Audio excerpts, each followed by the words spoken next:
à bien bouffer pendant le confinement. Bonjour à tous. Alors aujourd'hui dans la nouvelle recette du Laser and Beers, on va se faire un petit bœuf braisé mais avec une stout. Ici une Oara stout que vous pourrez retrouver au bar. Voilà. Donc je vous invite à venir voir les ingrédients. On va faire ça en plusieurs parties. Donc aujourd'hui on va commencer par la marinade. Donc vous avez 600 g de paleron de bœuf. Vous avez du gingembre, un oignon, de la sauce Worcester, comme on dit ou qu'on dit pas, une échalote, quelques gousses d'ail, feuilles de laurier et grains de poivre noir et grains de poivre de Sichuan. Voilà, donc ça c'est pour la marinade. Je vous conseille de faire ça environ une douzaine d'heures avant la cuisine. Donc voilà, et vous réservez ça au frigo. Donc pour la marinade, ce qu'on va faire, c'est que déjà nous allons verser le paleron dans un cul de poule, comme ça. Hop. Ensuite, par-dessus, nous allons mettre les oignons. Voilà. Et les échalotes. On mélange en fait tous les ingrédients. C'est très simple. Hop. Le gingembre, le poivre. Tac. Les gousses d'ail, je vous conseille de les écraser pour bien diffuser la saveur. Et voilà. Ensuite, vous mettez les quelques feuilles de laurier. Et c'est à ce moment-là que vous arrosez le tout avec une Oaraz Stout. Voilà, donc hop, vous versez l'intégralité de la bière. Si vous voulez en mettre un peu plus, un peu moins, il n'y a pas de souci. Hop là, hop. Voilà, une fois que tout est mouillé, vous mettez quelques gouttes de sauce Worcester. Et voilà.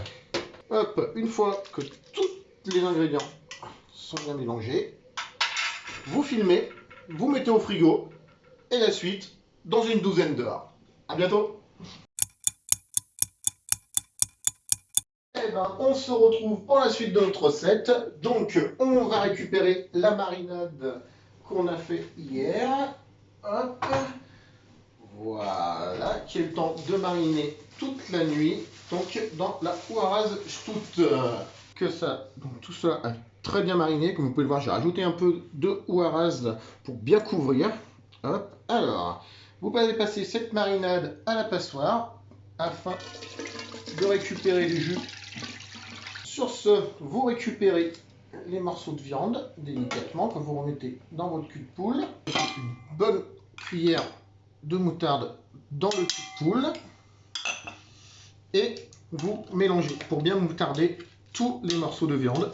Une fois que tous vos morceaux de bœuf, toutes les faces de vos morceaux sont bien moutardés, comme ici, hop, vous ajoutez un petit peu de farine. Alors voilà, la farine du coup va coller avec la moutarde, ce qui va permettre de protéger le bœuf pour faire une bonne croûte autour. Vous prenez un petit peu de beurre dans votre casserole que vous faites réchauffer, voilà, que vous pouvez engager dans la gamelle. J'en ai mis partout. Vous faites bien revenir le tout. Alors, maintenant que nos oignons, échalotes, ail ont bien fondu dans la casserole, vous pouvez ajouter votre bœuf afin, comme je vous expliquais, de créer cette croûte, bien saisir chaque côté. Maintenant que votre viande est bien saisie sur toutes les faces, on peut passer à l'étape suivante, c'est-à-dire rajouter donc la bière qui nous a servi à la marinade. Donc vous la versez directement dessus. À ce moment-là, vous pouvez rajouter les carottes. Alors, le conseil pour les carottes, c'est de les couper en morceaux assez épais parce que ça va quand même cuire une bonne heure et demie. Si vous faites des tranches trop fines, vous allez vous retrouver avec de la charpie. Elles vont disparaître vos carottes. Hop. Alors, ma dernière petite astuce, c'est pour épaissir donc, la sauce, vous rajoutez 2 cuillères de fond de veau. Voilà. Avec la cuisson, ça va épaissir votre liquide qui va venir bien laquer votre viande, ça va être succulent. Donc, pas de sel, le fond de veau est déjà très salé. Une fois porté à ébullition, vous couvrez, vous faites mijoter tout ça pendant 1h30 minimum.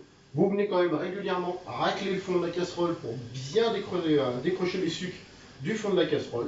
Après 1h30, à vous de juger si la cuisson vous convient ou si vous pouvez la faire tendre un petit peu, faire les 2 heures. C'est en fonction de vos goûts et surtout en fonction du temps que vous avez, parce que cette recette a un avantage, c'est qu'elle peut cuire tout doucement et vous laissez le temps de boire l'apéro.